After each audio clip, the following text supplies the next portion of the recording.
Hey guys, it's Albert. I'm coming to you today to follow up on a video that I did a couple weeks ago on one of my Happy Hipster vlog things, where I talked about how excited I was for the trailer for the new Asylum movie. And if you haven't seen that movie, I'm going to say the title again because it's the best title ever.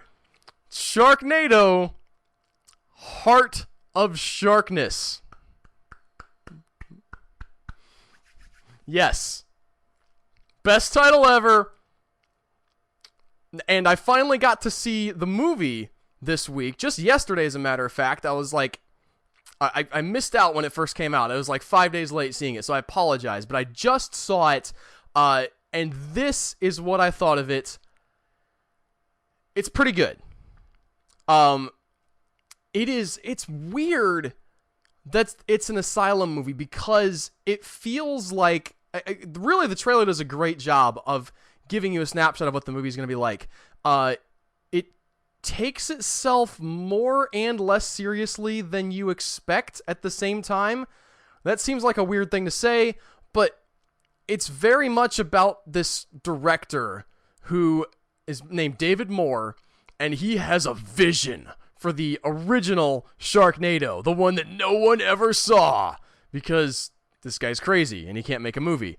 And also it's not real. But so it's this sort of documentary style following of this guy trying to get the original Sharknado made with the Asylum. And there's no effects, there's no like crazy over the top acting. It's actually really, really well done.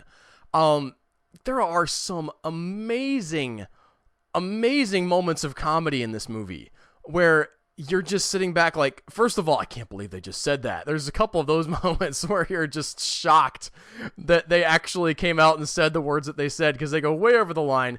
There's some great like performances that come through. The guy who plays David Moore does an excellent job of kind of playing this really manic, a little bit autistic, very driven, but also like totally out of his element director type, where he has, he thinks of himself as this great auteur and this artist guy, but he has no idea what he's doing.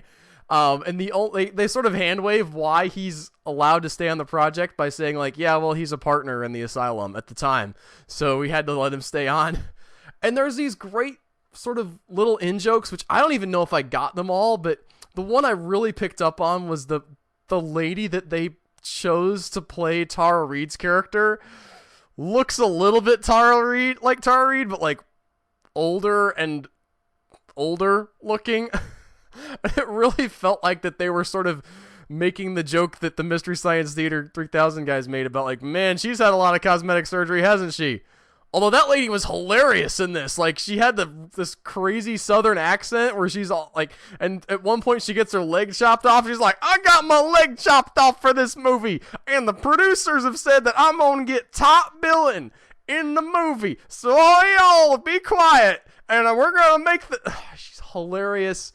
There's this one random guy who kind of kicks the whole thing off where he's like, come on, you want to meet David Moore? I'll show you David Moore. And he has like, just like sort of odd handyman guy who has this great monologue when all the production sort of breaks down because everybody gets fed up with David Moore, and eventually like everybody goes on strike and he goes, like crying inside. So they finally get it back together and they have sort of an intervention style talk out, which has several hilarious bits, but the best one was from this random crew guy who just wanders in. He's like, don't let anybody tell you anything bad, David, because you're a nice person and you dress well and you always wear different scarves and you make donuts, and not a lot of people make donuts who aren't donut entrepreneurs. His delivery and the writing of that line was just so great. The place where the movie I think probably fails a little bit is that it wears the joke. It wears the joke really thin, because it's funny at times that this guy is just like, we're gonna make Sharknado and it's gonna be great. This is an amazing movie. It's gonna change the world. And that, like, for an hour and a half though, like that joke starts like, okay, yeah, we get it. It's Sharknado. It's not serious. Like, you can't take it seriously. Okay, already. But that's a credit to the guy who plays David Moore, and they really do approach it from a lot of different cool angles. Just starting out from the opening, right after the documentary guy sort of like corners the Asylum executive about the movie, and he's just like, which, I mean, there's some great delivery in this from people who I think actually are playing themselves, and his sort of like shutting down about like, I can't talk, this isn't the question we agree, like he just stops finishing sentences and freaks out because they're asking about Sharknado, the original. But like then like going into the documentary where he's talking to the writer, who he just calls writer. He's like, writer, and he's like, my name is Daniel, man. And he just like, they're acting out the scene on the beach, and he's like, that's perfect, we don't even need the laptop anymore. He just like flings the guy's laptop in. Really great performances in this. And really great bad performances, like when they actually get into the actual sort of we're making the movie parts of the movie. I laughed out loud several times. So if you like Sharknado and you're fascinated with the sort of cultural phenomenon that it's become, I recommend this one. I don't know.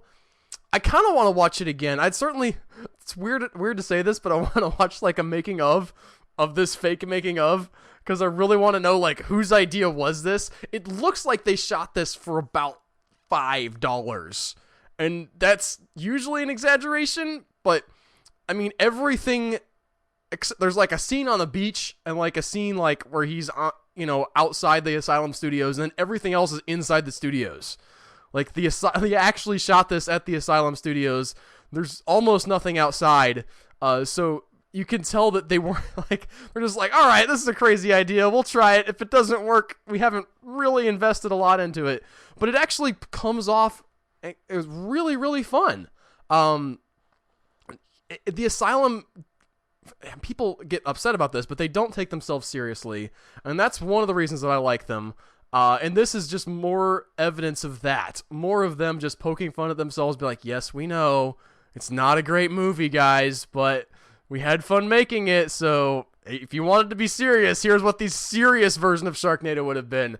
And I like that. It's probably not going to be for everybody, but for me as a fan of the Asylum, it was something that was very different from what I'm used to. I get into them because I like the cheesy special effects and the giant monsters destroying things with, overlaid explosions looking kind of silly. That's my jam. And this was definitely not in that wheelhouse per se, but it really sort of was them kind of laughing at themselves and doing a really effective job of making this movie that's, great comedy. It has great comedy, with sort of absurdist style, storytelling. I just really liked it. I thought it was different and unique, and I'm surprised that they beat everybody to the punch doing this, because they've got to a Sharknado 3. I don't know how we haven't had some more stuff that's, directly mocking Sharknado, and the Asylum's like, hey, we'll make fun of ourselves. We don't care. So I like that, and I like the movie. Again, joke gets a little bit thin after a while, but the ways that they approach it stay mostly fresh throughout the movie, and I think it's definitely worth at least a rental. You can get it on Amazon. It's like a 7-day rental for about $4. So definitely check that out if you have an interest in those kinds of movies. Thanks for checking this out. Give this video a like and subscribe. Comment if you've seen the movie or if you want to see the movie, and let me know what you think. And I'll see you next time with something else.